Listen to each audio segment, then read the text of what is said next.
Assalamualaikum warahmatullahi wabarakatuh. Saya Puspita Uli, nomor daftar hadir 22, Angkatan 8, Kelompok 2, peserta Latsar CPNS 2023, instansi pemerintah Kabupaten Aceh Tengah, mempersembahkan resum tentang manajemen ASN dan Smart ASN. Selamat menyaksikan.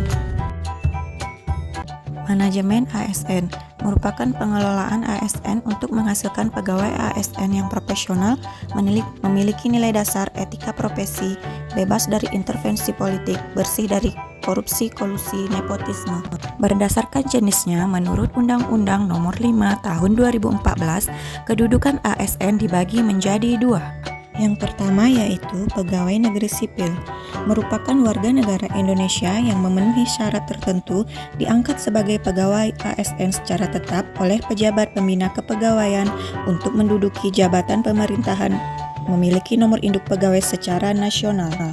Yang kedua yaitu pegawai pemerintah dengan perjanjian kerja adalah warga negara Indonesia yang memenuhi syarat tertentu yang diangkat oleh pejabat pembina kepegawaian berdasarkan perjanjian kerja sesuai dengan kebutuhan instansi pemerintah untuk jangka waktu tertentu dalam rangka melaksanakan tugas pemerintahan.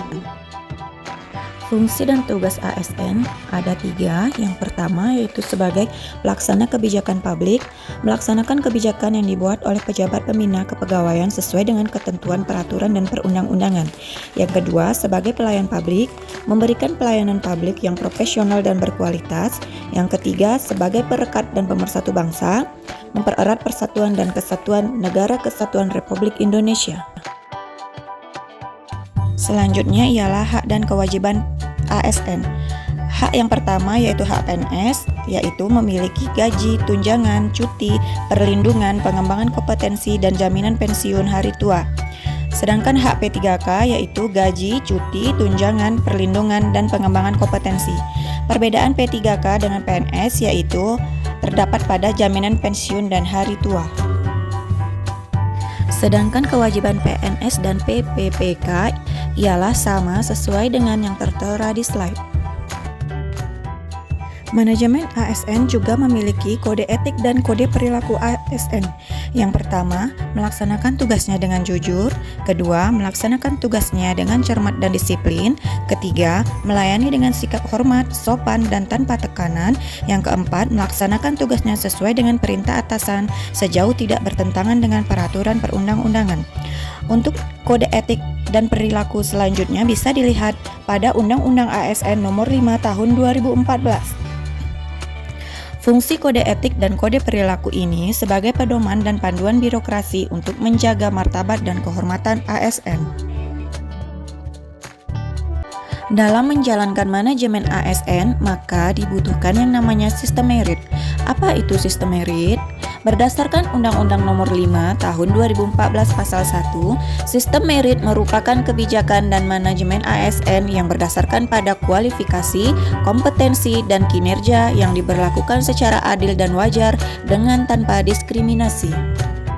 Apa tujuan dan manfaat sistem merit bagi ASN?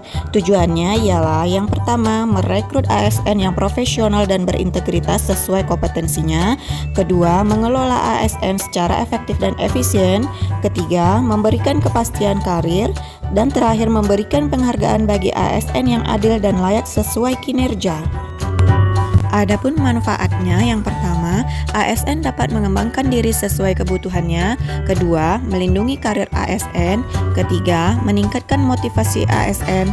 Keempat, ASN memiliki jalur karir yang jelas. Materi selanjutnya ialah Smart ASN. Apa itu Smart ASN? Smart ASN merupakan pegawai dengan kompetensi, kinerja, serta profesionalisme yang tinggi sehingga mampu beradaptasi dan responsif terhadap perubahan. Selanjutnya yaitu nilai Smart ASN. Dalam usaha untuk membentuk birokrasi yang berkualitas dunia, diharapkan setiap pegawai memiliki profil sebagai Smart ASN yang memiliki 8 poin. Pertama, nasionalisme. Yang kedua, integritas. 3, wawasan global. 4, hospitality. 5, networking. 6, penguasaan teknologi informasi. 7, bahasa asing. Dan 8, entrepreneurship.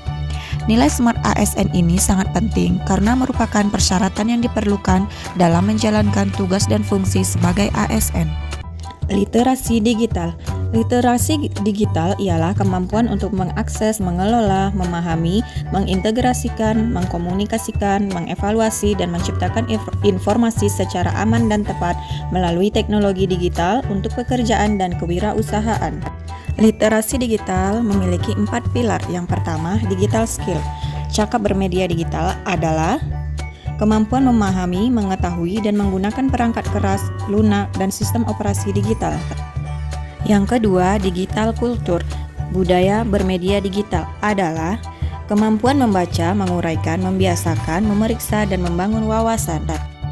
Yang ketiga, digital etik atau etika bermedia digital adalah kemampuan menyadari, mencontohkan, menyesuaikan diri, merasionalkan, mempertimbangkan, dan mengembangkan tata kelola etika digital.